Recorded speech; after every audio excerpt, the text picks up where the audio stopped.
সাৰ্ভাইকেলৰ এই হাঞ্চটো আজিকালি অতি কমন এটা অসুবিধা প্ৰায়বিলাকৰে দেখা যায়।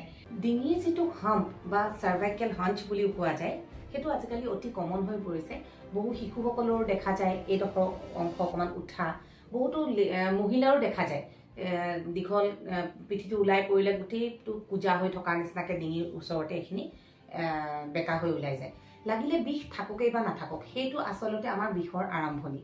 সেই বস্তুটো নাইকিয়া কৰি ল'ব পাৰিলেহে পিছলৈ আমি এইবিলাকৰ পৰা আঁতৰি থাকিব পাৰিম।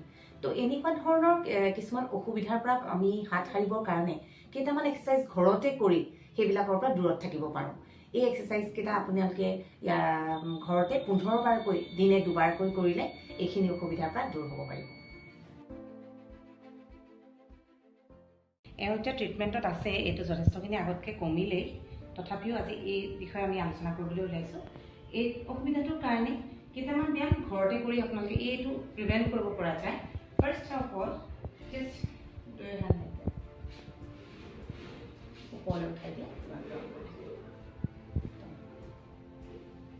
1 নম্বৰ ব্যায়াম, 2 নম্বৰতে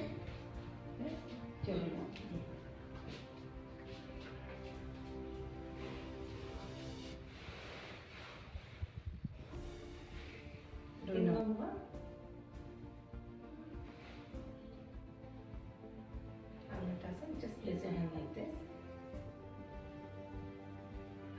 पूरा मुखना कर लेती बा।